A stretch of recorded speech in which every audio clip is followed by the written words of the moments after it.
La maison Albert Bichot est une des plus anciennes maisons de Bourgogne, puisque nous avons été fondés en 1831. C'est l'arrière-grand-père de mon grand-père qui a fondé cette maison, qui est toujours bien sûr familiale. Aujourd'hui, nous avons 6 domaines importants, du nord de la Bourgogne jusqu'au sud. Et voilà, et maintenant, je prépare la 7e génération pour poursuivre toute l'histoire de la maison Albert Bichot.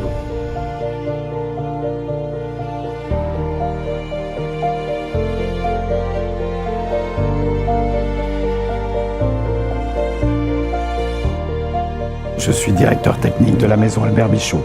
Directeur technique, ça veut dire diriger les équipes techniques, les équipes qui travaillent dans les vignes tout au long de l'année, les équipes qui font le vin, les équipes qui suivent l'évolution et l'élevage des vins dans les caves jusqu'à la mise en bouteille au moment opportun lorsque les vins seront bons à boire et à mettre sur vos tables. Même si la Bourgogne est très petite, elle est très différente dans tous ses terroirs. Depuis Chablis au nord jusqu'au Beaujolais au sud, c'est une somme de différentes régions qui produit des vins complètement différents. Albert Bichot vinifie des vins sur toute la Bourgogne et s'appuie sur ses domaines puisqu'elle a des propriétés à Chablis, en Côte de Beaune, en Côte de Nuits, en Côte Chalonnaise et dans le Beaujolais. La particularité d'Albert Bichot, sa philosophie, ça a été de chercher à faire le meilleur vin possible dans chaque région. Et pour cela, nous avons mis en place des cuveries dans chaque région, de manière à pouvoir étudier et faire les vins au plus près possible de la qualité de chaque terroir. Vin de Bourgogne, nous faisons souvent référence à la côte. La côte est un terroir en pente. Nous avons les grands crus en haut du coteau, les premiers crus en milieu de coteau, et en bas du coteau, nous avons les villages. Nous sommes ici dans une vigne qui est très particulière. Nous sommes dans le clos des Marais Chaudes. Nous sommes en appellation Corton et Corton premier cru. En fait, c'est un seul clos entouré de murs, mais la particularité de ce clos est qu'il est divisé en 2 parties. Une partie en haut qui est en Corton grand cru et une partie plus bas qui est en Allos Corton premier cru, le clos des Marais Chaudes. Donc c'est un cas unique en Bourgogne où dans le même clos, nous avons 2 niveaux d'appellation. Et puisque c'est un seul propriétaire, c'est un monopole, c'est la même équipe qui cultive la vigne, c'est la même équipe qui vinifie le vin. Et donc la résultante des vins qui sont produits est uniquement due au terroir. Ça, c'est un exemple très typique et unique en Bourgogne. Ce sont des cuveries qui sont indépendantes, que je supervise, mais avec des équipes qui sont différentes et qui cherchent chaque année, qui relèvent le défi chaque année à faire le meilleur possible. Dans chaque cuverie, nous faisons les vins les plus pertinents. Nous sommes souvent comparés aux meilleurs vignerons dans chaque région et nous cherchons donc par cette approche de faire les meilleurs vins possibles. Pour cela, il faut des hommes, il faut également de la passion. Et la preuve en est, c'est que c'est la même passion qui anime les gens qui vinifient des grands crus aux équipes qui vinifient de simples Bourgognes ou des villages. Donc c'est cette passion qui est le moteur de la philosophie des vins Albert Bichot et c'est ces cuveries différentes et indépendantes qui permettent de réaliser des vins pour lesquels chaque consommateur, chaque acheteur d'une bouteille Albert Bichot pourra être rassuré sur la qualité du produit.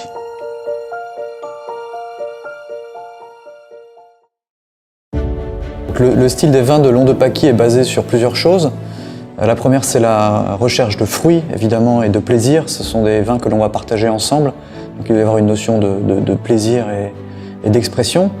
Ensuite, évidemment, de minéralité. Ce sont des vins qui viennent de Chablis, ils doivent avoir une expression minérale, donc ça c'est important. Et le tout avec un équilibre entre l'acidité et le gras. Nous avons besoin d'un équilibre, donc cette recherche est faite à chaque millésime de l'expression de l'équilibre. Alors nous sommes ici à Chablis, entre Paris et Beaune, à exacte distance quasiment entre Paris et Beaune. Et Chablis va être le premier vignoble que l'on rencontre quand l'on descend de Paris à Beaune. Alors il y a des liens évidents avec le reste de la Bourgogne évidemment, le cépage chardonnay, ici, qui est le cépage qui est uniquement utilisé ici à Chablis, 100% de blanc. La seconde chose, c'est les sols, qui vont être des sols argilaux et calcaires, comme on va retrouver sur le reste de la Bourgogne, notamment en Côte-de-Beaune et en Côte-de-Nuit. Et la troisième chose, c'est un climat assez contrasté, avec des hivers qui sont assez rudes, du gel, de la neige, et des étés qui sont assez chauds. Alors par contre, il y a une différence très importante ici, que l'on ne va pas retrouver dans les autres secteurs de la Bourgogne, c'est la présence dans le sol de petites huîtres fossiles, et que l'on appelle ici chiméridgiens. Donc ces sols chiméridgiens, sur lesquels on va retrouver les premiers crus, les grands crus et les chablis, sont très spécifiques de Chablis et vont donner le caractère minéral au vin de Chablis. À Chablis, il y a deux rives, les deux étant séparées par la rivière le Serein. Sur la rive gauche, on va retrouver un certain nombre de premiers crus, premier cru Vaillon, premier cru Lys par exemple. Et sur la rive droite, tous les grands crus et d'autres premiers crus. Sur la rive droite sur laquelle nous sommes, c'est ici qu'il y a la plus grosse proportion de chiméridgiens, et notamment dans les grands crus ici, on va retrouver énormément de ces petites huîtres fossiles qui vont donner ces caractères très minéraux au vin. Alors nous sommes ici dans la Moutonne, au cœur des grands crus, dans l'amphithéâtre des Vaux-Désirs. Et la Moutonne est une ancienne vigne des moines de l'abbaye de Pontigny, qui est une abbaye cistercienne qui est située à 15 km d'ici. Et ce sont les moines qui, à l'époque, avaient planté la première fois cette vigne. Alors ils se sont mis ici puisque c'est un endroit qui est très chaud. On voit que cela forme une sorte de bol, une sorte d'amphithéâtre. Et la Moutonne va donc donner des vins justement très riches, très concentrés, avec beaucoup d'énergie. La Moutonne est un monopole du domaine Long de Paquis. Donc le domaine est le seul à produire cette cuvée très particulière, donc Chablis Grand Cru La Moutonne. Donc nous sommes ici dans la cuverie de Long de Paquis. L'objectif ici est d'être le moins interventionniste possible sur les raisins, de manière à respecter les différents terroirs du domaine. Donc nous allons ramasser à la main en petites cagettes de 11 kg, que nous allons ensuite transporter ici pour être triés à l'arrivée de la vendange à Long de Paquis. Le pressurage se fera ensuite en grappe entière pour éviter toute oxydation des jus au cours du pressurage. Donc ça c'est important et ça permet vraiment d'avoir une intégrité de la baie et de l'expression des différents terroirs. Par la suite, la vinification se fera en grande partie en cuve inox, avec une petite utilisation de bois sur les grands crus notamment, toujours pour conserver cette minéralité et éviter d'avoir un impact du fût qui soit trop important.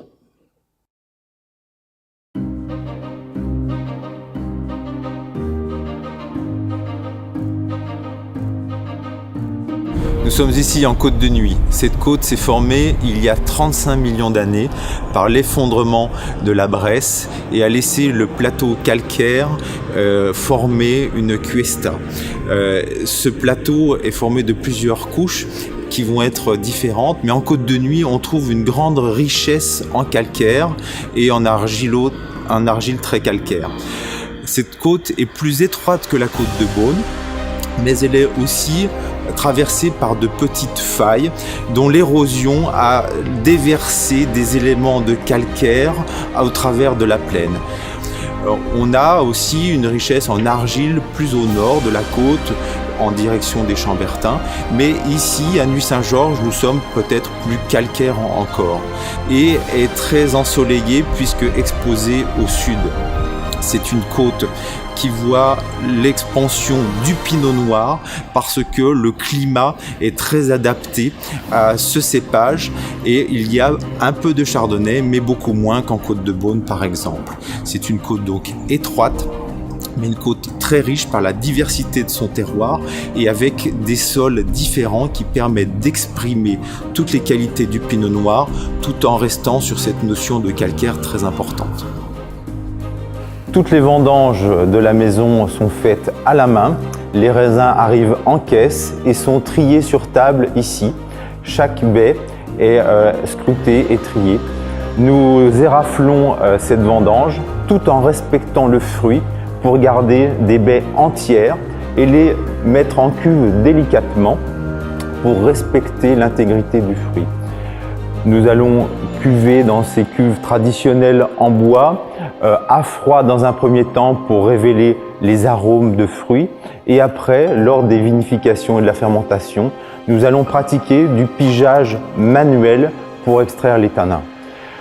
Ces tanins sont très importants dans la structure du pinot noir et les derniers jours de vinification sont très importants pour la condensation de ces tanins. Lorsque nous aurons le bon équilibre et la bonne dégustation, nous allons décider de décuver et d'écouler ces vins dans les fûts, dans les caves qui sont sous nos pieds.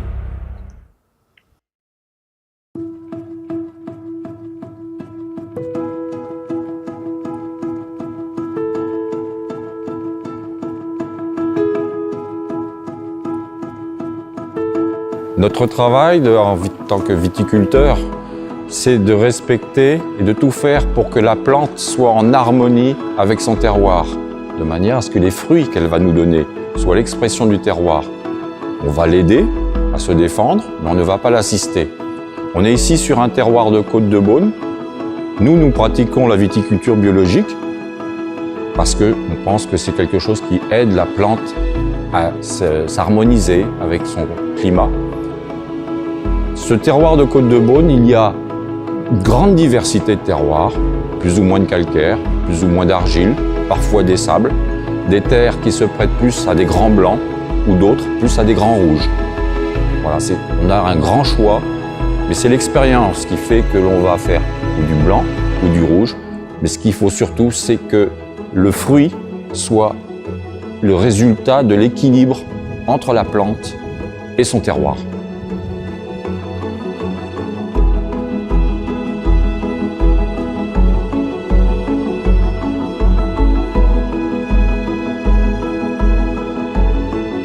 Pour la vinification, les grappes sont vendangées à la main, triées, puis éraflées. On retire la charpente, sauf si cette charpente nous paraît très mûre. Ça, c'est l'expérience qui va le faire. Ensuite, on va mettre les raisins dans la cuve sans jamais les écraser, sans jamais les fouler. Et puis, la fermentation va durer 3 semaines. Durant ces 3 semaines, on va piger, enfoncer le chapeau de marc dans le jus, de manière à extraire les tanins. Ces tanins doivent être fins, élégants, mais pas rustiques. Et ça, c'est l'expérience qui va le faire. Pareil, avec le pressurage, on va contrôler sous le pressoir pour ne pas avoir des tanins rustiques, mais que des tanins fins. Cette phase est très importante, et ça, c'est l'expérience qui fait ça.